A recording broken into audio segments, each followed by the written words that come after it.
राधे राधे दोस्तों, आज हम सुनेंगे वैशाख मास के कृष्ण पक्ष में आने वाली वरुथनी एकादशी की कथा। युधिष्ठिर ने पूछा कि हे वासुदेव, आपको नमस्कार है। वैशाख मास के कृष्ण पक्ष में किस नाम की एकादशी होती है, उसकी महिमा हमें बतलाइए। भगवान श्री कृष्ण बोले कि हे राजन, वैशाख कृष्ण पक्ष की एकादशी को वरुथनी एकादशी के नाम से जाना जाता है। इस लोक और परलोक में भी सौभाग्य प्रदान करने वाली वरुथनी एकादशी के व्रत से सदा सौख्य का लाभ और पाप की हानि होती है। यह समस्त लोकों को भोग और मोक्ष प्रदान करने वाली है। वरुथनी के ही व्रत से मंतधाता और धुंधुमार आदि अन्य अनेक राजा स्वर्गलोक को प्राप्त हुए। 10,000 वर्षों तक तपस्या करने के समान फल एकादशी व्रत के प्रभाव से प्राप्त होती है।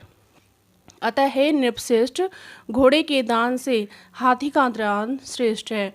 भूमि दान उसमें एक बड़ा है। भूमि दान से भी अधिक महत्व तिल दान का है। तिल दान से बढ़कर स्वर्ण दान का, और स्वर्ण दान से बढ़कर अन्न दान का, क्योंकि देवता, पितृ तथा मनुष्यों को अन्न से ही तृप्ति होती है। विद्वान पुरुषों ने कन्यादान को भी अन्नदाता के ही समान बतलाया है। कन्यादान के तुल्य ही धेनु का दान है। यह साक्षात भगवान का कथन है। ऊपर बताए हुए सब दानों से सबसे बड़ा विद्यादान है। मनुष्य वरुथनी एकादशी का व्रत करके विद्यादान का फल भी प्राप्त कर लेता है।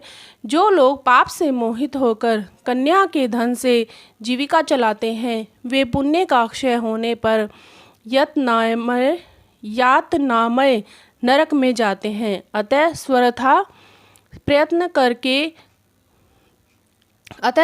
प्रयत्न करके कन्या के धन से जीविका चलाने से बचना चाहिए। अपनी सामर्थ्य शक्ति के अनुसार आभूषणों से विभूषित करके पवित्र भाव से जो भी व्यक्ति कन्या का दान करता है, उसके पुण्य की संख्या बताने में चित्रगुप्त भी असमर्थ है। वरुथनी एकादशी करने भी मनुष्य उसी के समान फल प्राप्त करता है। व्रत करने वाला वैष्णव पुरुष दशमी तिथि को कांस, उड़द, मसूर, चना को 2 शाक, मधु, दूसरे का अन्न, 2 बार भोजन तथा मैथुन, इन 10 वस्तुओं का परित्याग कर दे। एकादशी को जुआ खेलना, नींद लेना, पान खाना, दातुन करना, दूसरे की निंदा करना, चुगली खाना, चोरी, हिंसा, क्रोध तथा असत्य भाषण, इन 11 बातों को ध्यान दें। द्वादशी को कांस, उड़द, शराब, मधु, तेल, पतितों से वार्तालाप, व्यायाम, परदेश गमन, 2 बार भोजन, बैल की पीठ पर सवारी तथा मसूर, इन भारे वस्तुओं का त्याग करना चाहिए। राजन, इस विधि से वरुथनी एकादशी की जाती है। रात को जागरण करके जो मनुष्य भगवान मधुसूदन का पूजन करते हैं, वे सब पापों से मुक्त होकर परम गति को प्राप्त होते हैं। अतः पाप भीरु मनुष्य को पूर्ण प्रयत्न करके इस एकादशी का व्रत करना चाहिए।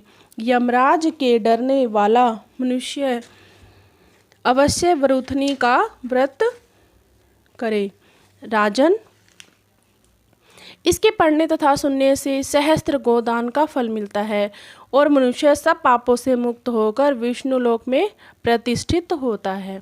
अतः दोस्तों, हमें हमेशा एकादशी के व्रत में सत्य भाषण करना चाहिए और अधिक से अधिक हरे कृष्णा महामंत्र का जाप करना चाहिए। हरे कृष्णा दोस्तों, राधे राधे।